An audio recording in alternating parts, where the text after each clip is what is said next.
Olá pessoal, tudo bem? Muito bem-vindos de volta ao nosso módulo 3, onde a gente está falando de tipos de teste, e a aula 2 de hoje a gente vai falar sobre os testes de caixa preta e testes de caixa branca. Então, sem mais enrolação, vamos para a aula que vai ser um conteúdo bem direto essa aula aqui, tá bom? Então, beleza, a gente vai começar primeiro com a caixa preta, tá bom? A caixa preta a gente pode pegar e pensar realmente numa caixa preta onde a gente não está vendo nada por dentro dela. Ela é escura, é uma caixa opaca, então a gente não consegue ver a estrutura interna do que está dentro dela. Então a gente vai realizar testes baseados na estrutura externa do software, tá bom?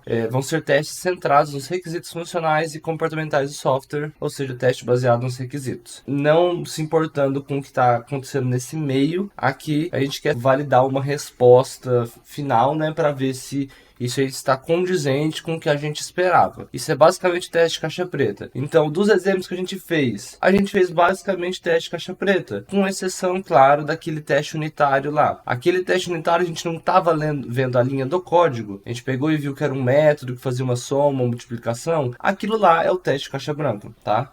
Todo o resto que a gente fez foi teste caixa preta, porque a gente não estava vendo o código. Então o login na Amazon era um teste caixa preta, a navegação lá para clicar em alguns filtros era teste caixa preta, aquele requisito que a gente detalhou de login, aquilo lá era um requisito para teste funcional de caixa preta. Então, igual eu falei, os requisitos e os níveis eles vão se cruzar como se fosse uma matriz. Eu posso ter um teste que ele é de caixa preta, ele é funcional e ele é de sistema, por exemplo. Então a gente vai ter esse cruzamento, tá bom? Agora a questão do teste caixa branca, como eu falei, a gente estava vendo a estrutura interna do código, não estava naquele exemplo? Então, o teste caixa branca é um teste onde a gente consegue enxergar por dentro do código. Então, por isso, caixa branca. Também já foi utilizado o nome caixa de vidro, eu acho, ou transparente. Mas a gente pode usar o caixa branca, que é o mais comum, tá bom? Então esse tipo de teste ele vai envolver conhecimento interno do produto, o código-fonte, ele vai examinar a lógica interna, fluxo de dados, estruturas de controle, igual a gente fez naquele teste unitário. Eu não tive que pegar e ver que estava fazendo uma soma, depois uma multiplicação, a gente pegou e criou outro método e aquela outra função. Obviamente, são funções muito simples, acaba sendo um exemplo um pouco bobo, mas eu não considero bobo, talvez um pouco mais lúdico, né? E foi bem interessante a gente ver o que é o teste unitário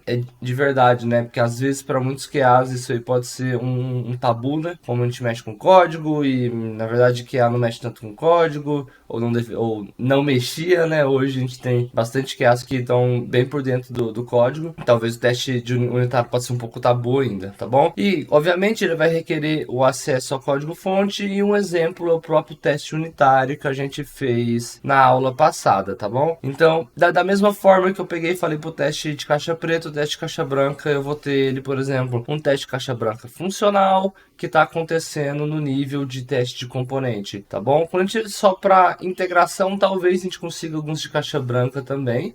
Quando a gente está falando de integração entre componentes mesmo, não do teste de API. Agora, quando a gente está falando mais de testes de sistema e teste de aceite, é mais difícil a gente ter teste de caixa branca, tá bom? Geralmente são testes de caixa preta, beleza? Então na aula de hoje é isso e a gente se vê na próxima aula.